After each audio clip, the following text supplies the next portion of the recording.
Hello guys, welcome back to my YouTube channel. आशा है कि आप सभी काफ़ी अच्छे होंगे और अपने एग्ज़ाम की तैयारी आप सभी काफ़ी अच्छे से कर रहे होंगे। आज का ये वीडियो बहुत ही ज़्यादा इम्पॉर्टेंट है। अगर आप किसी भी प्रतियोगी एग्ज़ाम की तैयारी करते हो तो आप इस वीडियो को देख सकते हैं और देखने के साथ साथ अपने यार दोस्त मित्र को भी शेयर कर सकते हैं। ठीक है, तो चलिए एक बार हम वीडियो का फॉर्मेट देख लेते हैं कि क्या क्या हम इस वीडियो में डिस्कस करने वाले हैं। तो सबसे पहले अगर आज के दिन कोई इंपॉर्टेंट डे है तो उसे देखेंगे। इसके बाद नेशनल और इंटरनेशनल अफेयर से संबंधित खबरों पर एक नज़र डालेंगे। स्पोर्ट्स से संबंधित खबरों को भी देखेंगे, यानी कि जहां से एग्जाम में प्रश्न पूछा जा सके, संभावनाएं जहां से बनती हैं उन प्रश्नों को आज के इस वीडियो में हम देखेंगे। तो ये कंप्लीट वीडियो आपके लिए बहुत ज़्यादा इंपॉर्टेंट रहने वाला है। अगर आपने हाल ही फिलहाल कोई फॉर्म भरा है और उसकी प्रिपरेशन कर रहे हैं तो आप इस वीडियो को देख सकते हैं और देखने के साथ साथ अपने यार दोस्त मित्र को भी शेयर कर सकते हैं। ठीक है, तो चलिए देखते हैं। ये पहला प्रश्न है और ये खेल जगत से प्रश्न है, बहुत ज़्यादा इंपॉर्टेंट प्रश्न है। प्रश्न ये है कि विश्व मुक्केबाजी चैंपियनशिप 2025 में 48 किग्रा और 57 किग्रा भार वर्ग में स्वर्ण पदक किसने जीता। इसमें आपको ये बताना है कि विश्व मुक्केबाजी चैंपियनशिप 2025 का जो आयोजन रिसेंटली आप सभी ने देखा होगा, इसमें 48 किग्रा और 57 किग्रा भार वर्ग में स्वर्ण पदक यानी गोल्ड मेडल किसने जीता है। ठीक है, तो पहला ऑप्शन है निकहत जरीन और लवलीना बोरगोहेन। ठीक है, बी ऑप्शन है मीनाक्षी हुड्डा और जैस्मिन लांबोरिया। सी ऑप्शन है मैरी कॉम और साबिती बुरा। और डी ऑप्शन है नीतू घंगस और सरिता देवी। ठीक है, तो रिसेंटली अगर आप न्यूज़ देखे होंगे तो आप सभी को पता होगा इसका आंसर बी है, यानी मीनाक्षी हुड्डा और जैस्मिन लांबोरिया के द्वारा 48 किग्रा और 57 किग्रा भार वर्ग में गोल्ड मेडल जीता गया है। ठीक है, तो बहुत ज़्यादा इंपॉर्टेंट प्रश्न है, रिसेंटली ये हुआ है तो इसलिए आपको याद रखना है। तो इसका बी ऑप्शन सही है, बहुत ज़्यादा इंपॉर्टेंट प्रश्न है और ऐसे प्रश्न देखिए एग्जाम में पूछे जा सकते हैं, तो आपको याद रखना है। ठीक है, साथ ही साथ देखिए अगर आपको इस वीडियो का PDF चाहिए तो हमें कमेंट बॉक्स में बता सकते हैं। और अगर आपको जिस भी प्रश्न का आंसर पता हो, अगर आपने पहले कभी सुना है देखा है तो आप कमेंट बॉक्स में बता सकते हैं। ठीक है, चलिए दूसरा प्रश्न है सितंबर 2025 में प्रधानमंत्री मोदी द्वारा भारत की पहली बांस आधारित बायो रिफाइनरी का उद्घाटन कहाँ किया गया। बांस तो आप सभी ने देखा होगा। ठीक है, तो यहाँ पर यह पूछा गया है कि भारत की पहली बांस आधारित बायो रिफाइनरी, ठीक है यहाँ पर ध्यान देना है, बायो रिफाइनरी की बात हो रही है, इसका उद्घाटन कहाँ पर किया गया है। ठीक है, तो चलिए एक जो पहला ऑप्शन है उसे देखते हैं। पहला ऑप्शन है डिब्रूगढ़ असम। बी है नुमालीगढ़ गोलाघाट जिला असम। ठीक है, यानी कि नुमालीघाट और गोलाघाट ये ज़िले का नाम है और असम तो आप सभी को पता है राज्य है।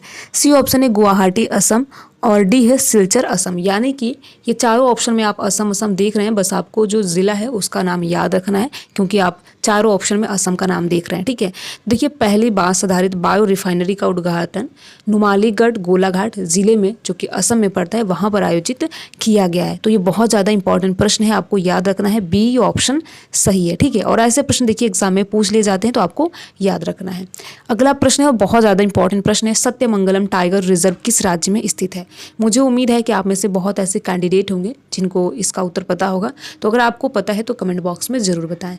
यहाँ पर यह पूछा गया सत्यमंगलम टाइगर रिजर्व किस राज्य में स्थित है। ठीक है, तो पहला है तमिलनाडु, बी है आंध्र प्रदेश, सी है ओडिशा और डी है कर्नाटका। ठीक है, तो देखिए कभी कभी एग्जाम में ऐसे भी प्रश्न पूछे जाते हैं, तो इसलिए आपको जो भी टाइगर रिजर्व है उनको याद रखना है। मैप के जरिए आप एक बार मैप बना लीजिए, फिर उसमें आप मेंशन कर दीजिए कहाँ पर कौन सा टाइगर रिजर्व है। ठीक है, तो ये तमिलनाडु राज्य में पड़ता है जो कि इरोड जिले में पश्चिमी घाट और पूर्वी घाट दोनों में फैला हुआ है। तो आपको याद रखना है किस जिले में है, तो इरोड जिले में है जो कि तमिलनाडु में पड़ता है और साथ ही साथ पूर्वी और पश्चिमी दोनों घाटों में फैला हुआ है। तो आपको याद रखना है, बहुत ज़्यादा ये इंपॉर्टेंट प्रश्न है। सत्यमंगलम टाइगर रिजर्व ये तमिलनाडु में है। ठीक है, अगला प्रश्न देखते हैं।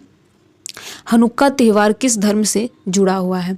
इसमें आपको ये बताना है कि हनुक्का त्यौहार किस धर्म से जुड़ा हुआ है, हिंदू धर्म से है या फिर बौद्ध धर्म से है, यहूदी धर्म से है या फिर जैन धर्म से है। ठीक है, तो देखिए हिंदू धर्म से अगर आप हैं तो आपने हनुक्का त्यौहार का तो कहीं जिक्र नहीं सुना होगा, तो ये जुड़ा हुआ है यहूदी धर्म से। ठीक है, सी ऑप्शन सही है, यानी कि यहूदी धर्म से ये जुड़ा हुआ है। और आपको याद रखना है इसे रोशनी का त्यौहार भी कहा जाता है। तो अगर आपसे एग्जाम में ये प्रश्न पूछे कि रोशनी का त्यौहार किस धर्म से संबंधित है, तो आपको याद रखना है यहूदी धर्म से संबंधित है, जिसे हनुक्का त्यौहार भी कहते हैं। ठीक है, तो बहुत ज़्यादा इंपॉर्टेंट प्रश्न है, आपको याद रखना है, सी ऑप्शन सही है।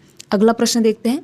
सुवर्णरेखा नदी का उद्गम स्थल कहाँ पर है। मुझे उम्मीद है कि आप में से लगभग सभी को पता होगा कि सुवर्णरेखा नदी का उद्गम स्थल कहाँ पर है। ठीक है, तो ए ऑप्शन है सांची जिला आज झारखंड, ठीक है।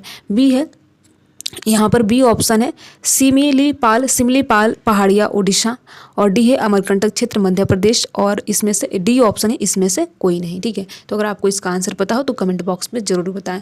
तो स्वर्ण रेखा नदी का जो उद्गम स्थल है ये झारखंड रांची में है, तो आपको याद रखना है झारखंड रांची से स्वर्ण रेखा नदी का उद्गम स्थल यहीं से है, ठीक है। तो ए ऑप्शन सही है।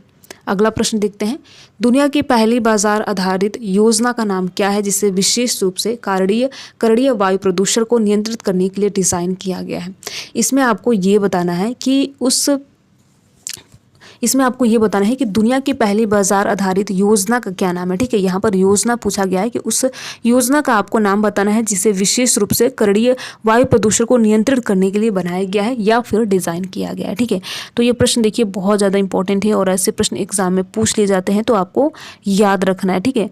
तो देखिए दुनिया की पहले करणीय वायु प्रदूषण पर्टिकुलर मैटर को नियंत्रित करने वाली बाजार आधारित योजना का नाम सूरत उत्सर्जन व्यापार योजना है, ठीक है, यानी सूरत एमिशन ट्रेडिंग स्कीम, ठीक है। आप याद रखेंगे सी ऑप्शन सही है, जिसका नाम है, आपको याद रखना है कि इसका नाम है सूरत उत्सर्जन व्यापार योजना, जिसे गुजरात के सूरत शहर में शुरू किया गया था, ठीक है। तो बहुत ज़्यादा इंपॉर्टेंट प्रश्न है क्योंकि यहाँ पर यह पूछा गया कि पहले बाजार आधारित योजना जिसे विशेष रूप से करणीय वायु प्रदूषण को नियंत्रित करने के लिए बनाया गया, तो सूरत, आप याद रखेंगे सूरत एमिशन ट्रेडिंग स्कीम है, ठीक है। तो सी ऑप्शन सही है। अगला प्रश्न देखते हैं, सितंबर 2025 में टीम इंडिया का नया मुख्य प्रायोजक किसे घोषित किया गया है। इसमें आपको ये बताना है कि सितंबर 2025 में टीम इंडिया का नया प्रायोजक किसे घोषित किया गया है। ए ऑप्शन है ड्रीम 11, बी है अपोलो टायर्स, और सी है बायजूस, और डी ऑप्शन है पेटीएम, ठीक है। तो अगर आपको इसका आंसर पता हो, अगर आप खेल जगत में रुचि रखते हैं तो आपको पता ही होगा कि अपोलो टायर्स जो कि हमारे नए प्रायोजक हैं, यानी कि बीसीसीआई के जो सचिव हैं उन्होंने कहा कि अपोलो टायर्स हमारे नए प्रायोजक के रूप में आना हमारे टीमों की कड़ी मेहनत और निरंतर प्रदर्शन को यहाँ पर प्रमाणित करती है। तो आप याद रखेंगे अपोलो टायर्स है, ठीक है। अगला प्रश्न देखते हैं और इस वीडियो का आखिरी प्रश्न देखते हैं। देखिए ये प्रश्न बहुत ज़्यादा इंपॉर्टेंट है। हाल ही में हुए 2025 को एशिया कप, यानी 2025 में एशिया कप 2025 में दुबई में पाकिस्तान को 7 विकेट से हराया। प्लेयर ऑफ द मैच किसे चुना गया। इसमें आपको ये बताना है प्लेयर ऑफ द मैच किसे चुना गया है। पहला ऑप्शन है हार्दिक पांड्या, बी है शारिन अफरीदी, सी है कुलदीप यादव, और डी है सूर्य कुमार यादव। तो आपको बताना है कि प्लेयर ऑफ द मैच किसे चुना गया है, ठीक है। तो इसका सी ऑप्शन सही है, यानी कुलदीप यादव को प्लेयर ऑफ द मैच चुना गया है। तो इसका सी ऑप्शन सही है। तो देखिए कुल मिलाकर हमने 8 प्रश्न देखा जो कि बहुत ज़्यादा इंपॉर्टेंट प्रश्न है और यहाँ से एग्ज़ाम में प्रश्न पूछे जाने की संभावनाएं भी बनती हैं। तो अगर आप किसी भी एग्ज़ाम की प्रिपरेशन करते हो तो आप इस वीडियो को देख सकते हैं।